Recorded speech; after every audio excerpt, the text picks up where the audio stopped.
King Charles is visiting the United States this week to mark 250 years since America's independence from Britain. But the visit comes at a particularly tense moment between the two countries. So I consider President Trump's remarks to be insulting and frankly appalling. This is not the age of Churchill. I will say the UK has been very, very uncooperative. Keir was willing to send 2 aircraft carriers after we won, because essentially there's no threat for the aircraft carriers right now. And they said, no, we want things sent before the war, not after the war is won. I'm not going to change my mind. I'm not going to yield. It is not in our national interest to join this war, and we will not do so. I know where I stand. So in this moment, is it now, in fact, Britain that wants to declare independence from America?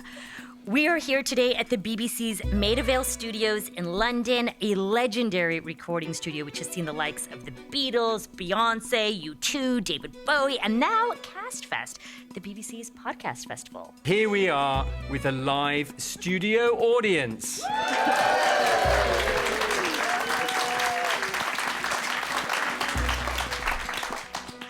From the BBC in London, I'm Asma And I'm Tristan Redman. And today on The Global Story, is the special relationship between the United States and the UK over?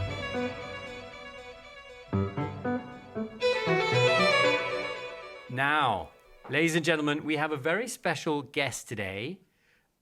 He's a former ambassador to the United States.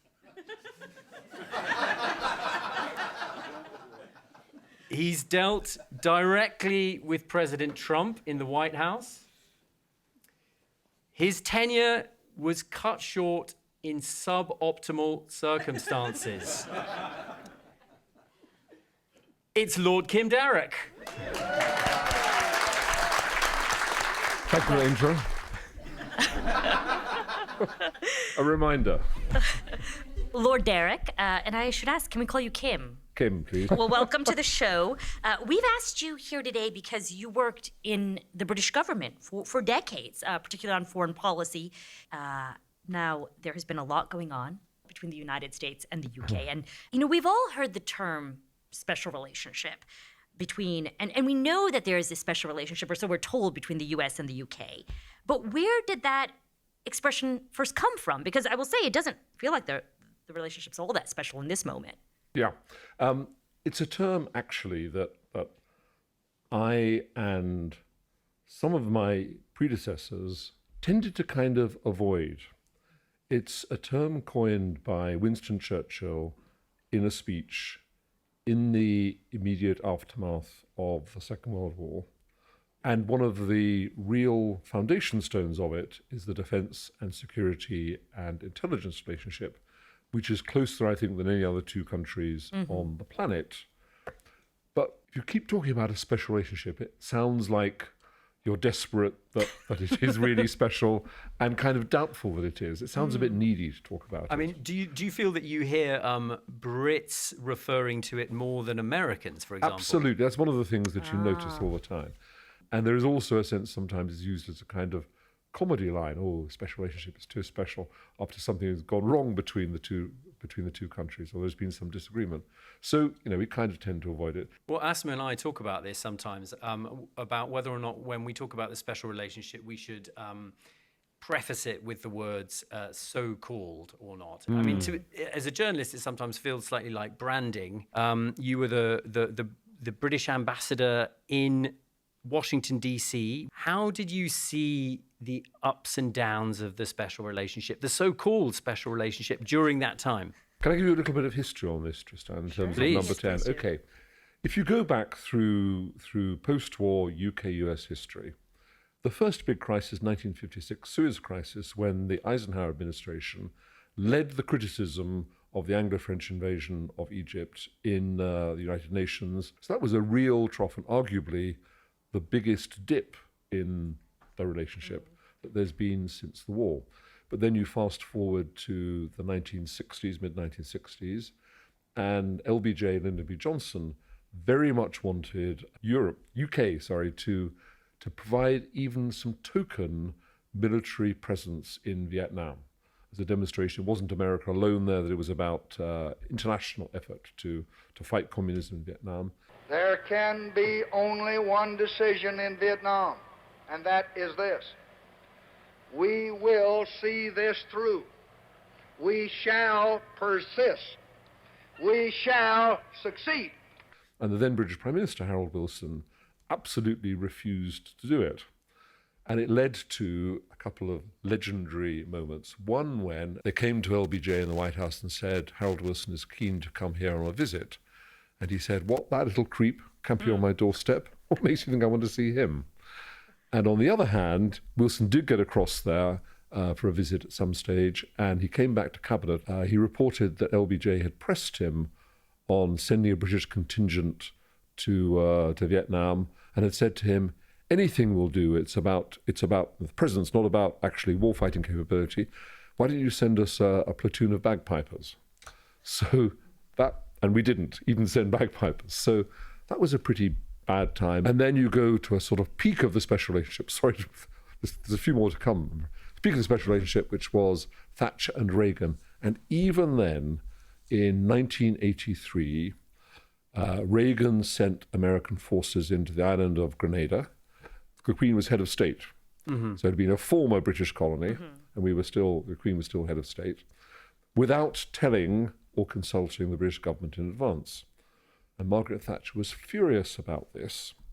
And she first of all rang up Reagan and said, this has got to stop. This mustn't happen. You must call your forces back. Reagan said, it's too late. They're on the beaches already.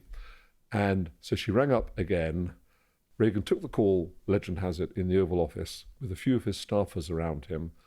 And Reagan reportedly at one point turned the phone onto speakerphone so that everyone in the room could hear the handbagging going on from Margaret Thatcher. And apparently he whispered to them all, he said, isn't she wonderful?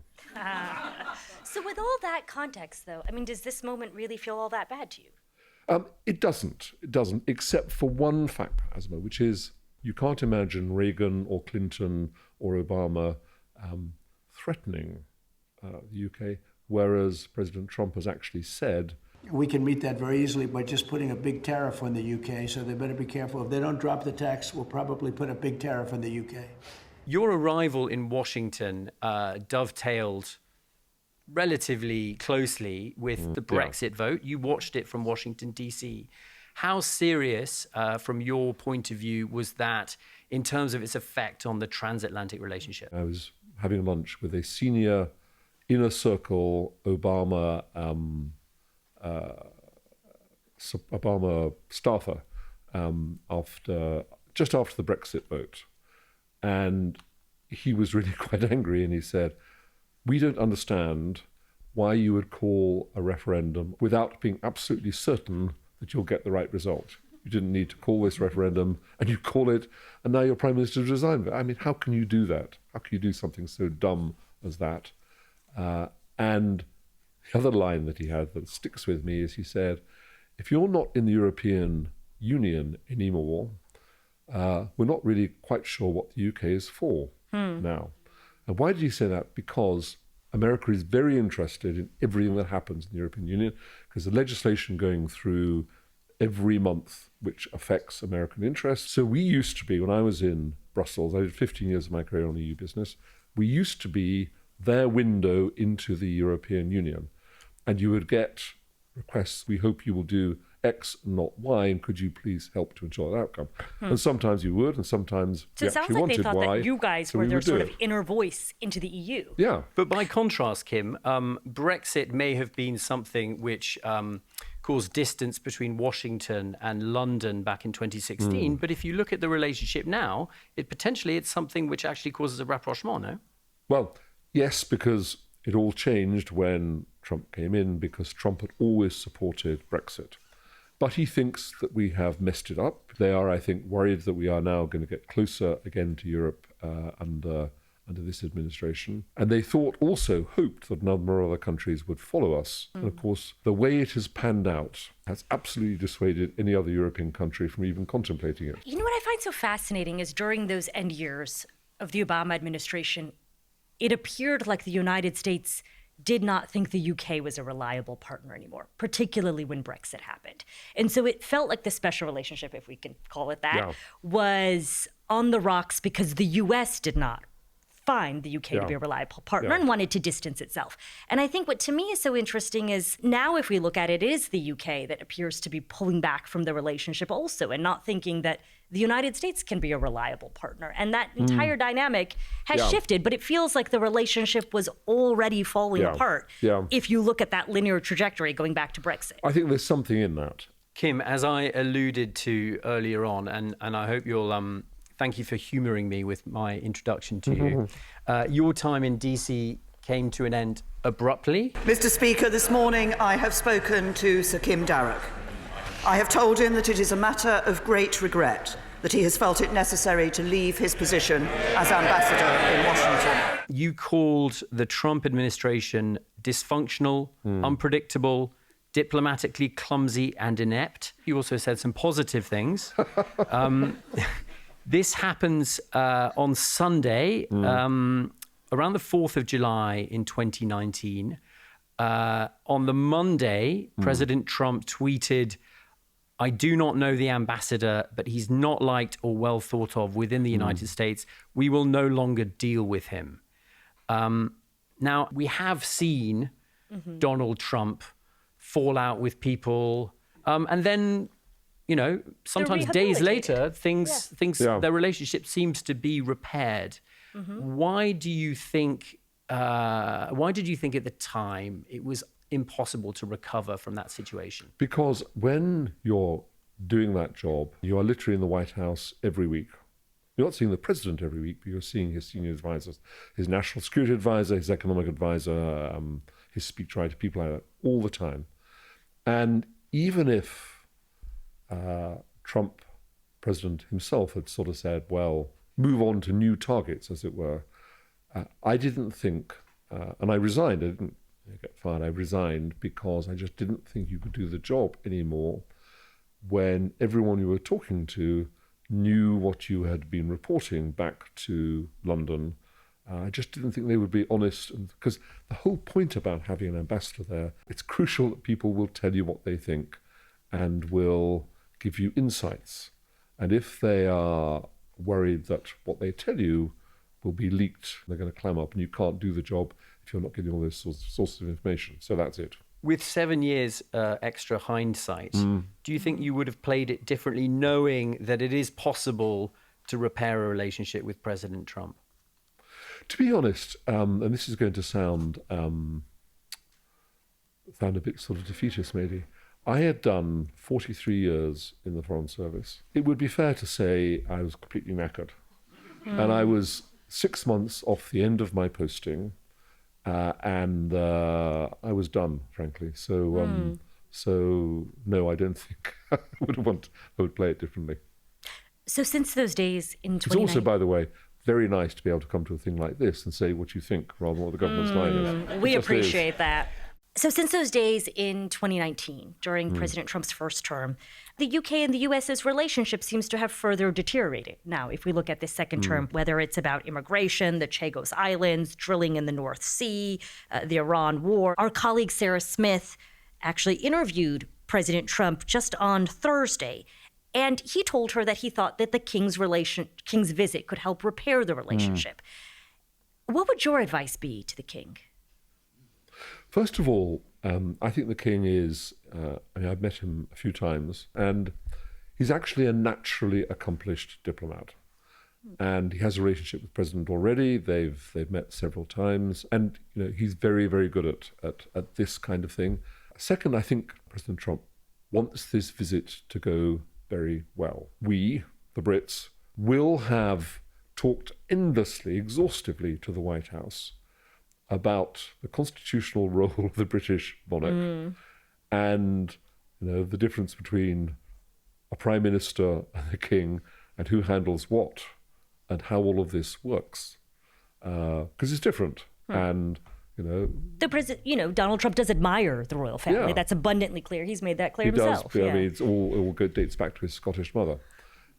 So things may go wrong still, but one thing I'm sure of is that Trump wants this to go well. Yeah. Doesn't the king want it to go well? course Doesn't the he king does. really need it to go well, to be honest, for the British government? I'm sure the king, A, he wants it to go well, B, he hopes he can make a difference and, to some extent, smooth things over in terms of the recent clashes. But he's not there to explain British policy on the Iran conflict or to talk about why we aren't drilling as much as Donald Trump thinks we should in the North Sea, or why we have wind turbines, So not what can windmills. he this do kind to of stuff. help He's not smooth there over to the do all relationship? that. Then? So what can he do? What's your advice if he is They'll there talk not about, to do those I things? think they will talk about the state of the world.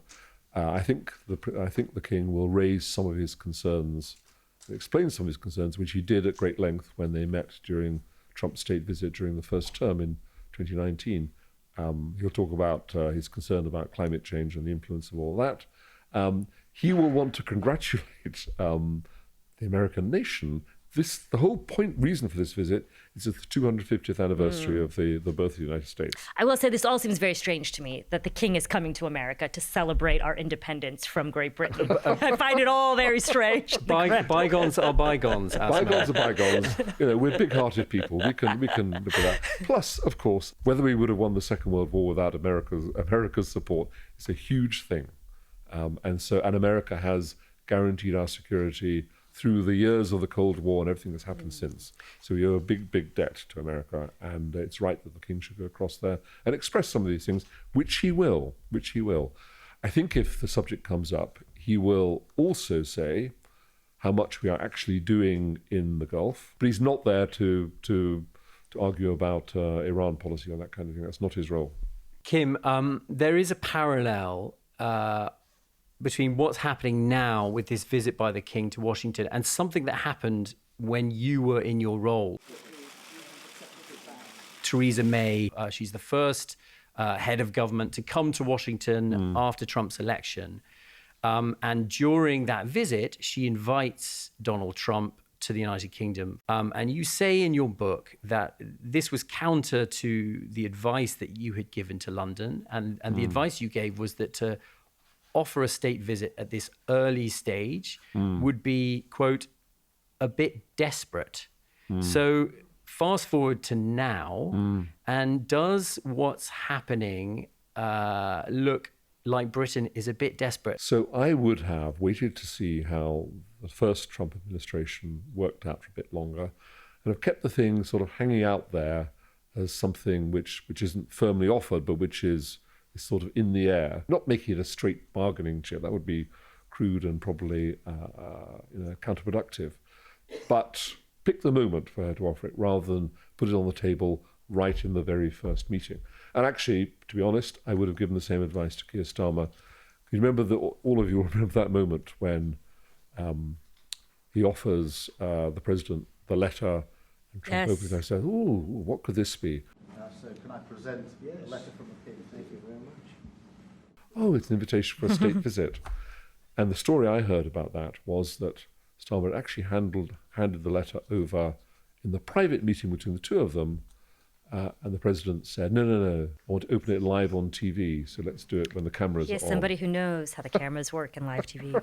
So I would have held it back a bit, but, it's happened, so it's done. You mentioned the fact that the king is coming to the United States in part to mark the 250th anniversary of American independence. And there has been this overarching question that we have had of whether, in fact, it is Britain now trying to declare independence from the U.S. and this relationship. Has trust been so lost from the British perspective that the U.K. can really trust the United States ever again? I mean, is this just a moment, a blip in time? I think that, America is now called around European circles. You hear a lot of the words, the unreliable ally. If there'd just been a first term of Donald Trump and not a second term, I think people would have thought it was some kind of blip in history, and that America had then gone back to being what we all knew. The second term makes people think this is a more permanent shift in American views of the rest of the world. I think there is something in that, and then I think whoever wins the next American election, whether Democrat or Republican, will still want to shift the center of effort of American security and defense concerns to the Asian theatre away from the North Atlantic theatre, because there is a consensus, I judge, both sides of the aisle, both Democrats and Republicans, that China is the existential challenge for the 21st century. And so I think that's just a reality, and Europe has to adapt to it, and we have to be more self-sufficient on defence. We have to be more autonomous, given the threat that is very clear from Russia. You cannot allow America to continue to take 70% of the burden of NATO. I don't think necessarily you're going to find a future American president who behaves like him and the kind of things he says about some of his partners. But I think more focus on Asia and maybe on the American homeland, the backyard, Latin America, is just a reality of life, and that means we have to do more. Whether that leads to more political separation of the two, we'll wait to see. We'll wait and see. But still, we have a huge amount in common in terms of values and the way we see the rest of the world and support for democracy and all those kind of things. So it's not like everything is going off in different directions. Okay. We cannot let you leave this place without asking you about the question of Peter Mandelson. Peter Mandelson is a familiar figure to many people in Britain, but maybe around the world less so. So I'm going to explain very briefly what the question is. In 2024, the British Prime Minister, Sir Keir Starmer, broke with convention. He made a political appointment to the US ambassador's job. Peter Mandelson was the first political appointment to that job in nearly 50 years. Usually they're career civil servants or diplomats, such as yourself. Mandelson was somebody who'd been in Tony Blair's government. His nickname in Britain was the Prince of Darkness. That's something he was called in political circles. He was then fired from his job, partly over his connections to Jeffrey Epstein. Peter Mandelson denies all wrongdoing, the BBC understands. At the time Sir Keir Starmer appointed Mandelson to the job, do you think it was a genius move or a not so genius move? Yeah, look, I would never have called it a genius move, but I thought on balance it was a justified risk by the Prime Minister. Obviously, everyone who thought that has been proved completely wrong. So, I was wrong on that. But I'll tell you why I did that. I knew Peter Mandelson when he was British Trade Commissioner. He's a trade specialist, and all the risks around the Trump presidency were seen as, or most of them were seen as around tariffs. He was seen in those days as a very, very effective operator. Now, you look at Starmer's decision. Why did he take it? He always wanted, it seemed to me, to send a politician to Washington to deal with this unique president. And maybe the title Prince of Darkness tells you why he thought that would be a good choice for Washington. And then the whole thing blew up. And then lots of things about his past with Epstein. And of course, it now looks like it was a terrible appointment. And it's done a lot of damage to the Prime Minister, a lot of damage to the government. But I can see why Keir Starmer made the choice. But I can see also now why it's regarded by all those, by him making it, all those who supported it, like me, as a big mistake. Well, I'm afraid that is all the time we've got. So all that is left now is to just say a thank you to Lord Kim Darroch for joining us on the show in front of this live audience. And thanks to you as well. Thank you so much for coming. We've really enjoyed having you here. Thank you. And that's it for The Global Story on YouTube. Thanks, as always, for tuning in. And if you appreciated our episode, I should mention that our show, The Global Story, it's also available as an audio podcast. So you can find us every weekday on bbc.com or wherever you listen to your favorite shows.